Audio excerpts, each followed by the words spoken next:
Right, I've just finished reviewing the A250 Sedan. This is my very first time driving the A-Class Sedan, even though it's been out for a couple of years now in Malaysia. But if you are too lazy to read my review, well, basically this is all you need to know.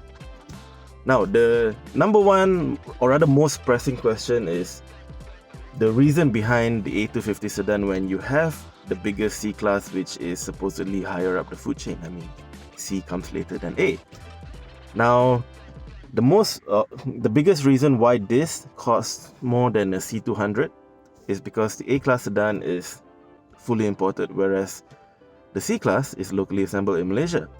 Now, there are rumors that Mercedes-Benz Malaysia is going to locally assemble its compact cars, but we don't know when that is yet, and it remains to be seen whether the A-Class sedan is part of the plans. But I think it's safe to say that should MBM pursue CKD for compact cars, this is a very strong candidate, because even though it is supposed to fit lower down the food chain compared to the C-Class as far as Mercedes-Benz sedans go, the moment you step in, it doesn't feel like a step down.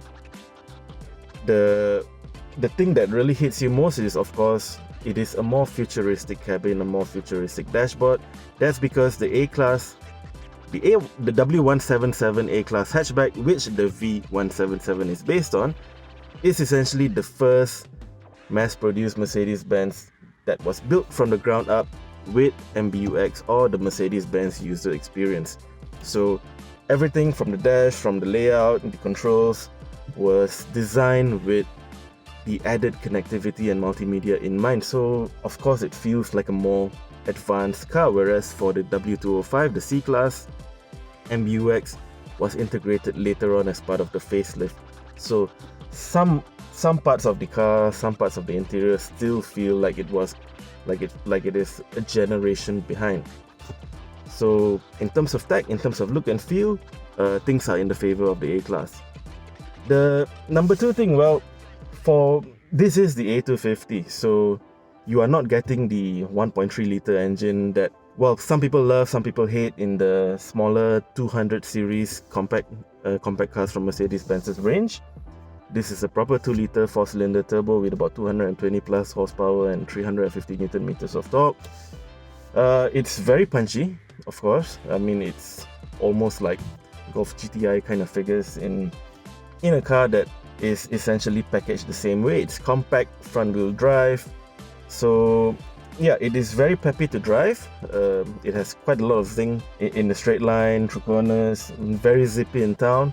Of course, if you take a more comprehensive driving experience into consideration, the C-Class is going to feel a little bit more refined, more insulated. I mean, it's rear-wheel drive, it's a bigger car, everything just feels, well, the quality is just a little bit better. With the A-Class, it's you have an engine that's just as big up front. It's going to be a little bit noisier, especially from the outside.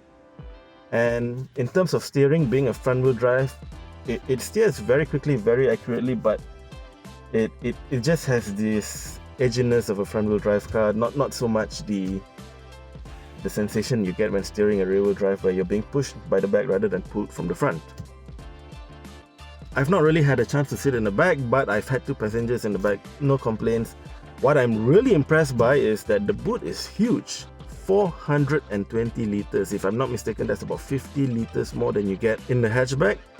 And it's 420 liters of very, very useful space. You don't have wheel arches or hinges in the way. It's just one big open container which you can fit quite a lot of things in.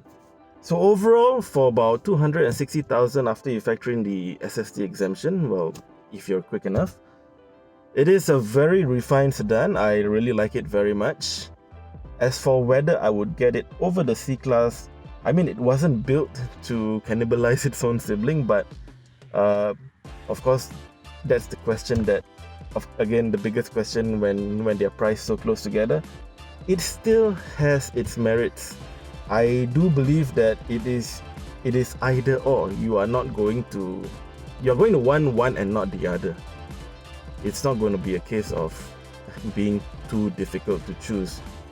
And of course, down the line, this might become cheaper if plans for local assembly do come to fruition. And also there's the other thing to consider, which is the C-Class. Of course, there is the new one on the way. So yeah, a year from now, this could be a very different conversation, but as it stands, Mercedes has two sedans with very, very unique identities, and as far as the A250 sedan is concerned, very good car.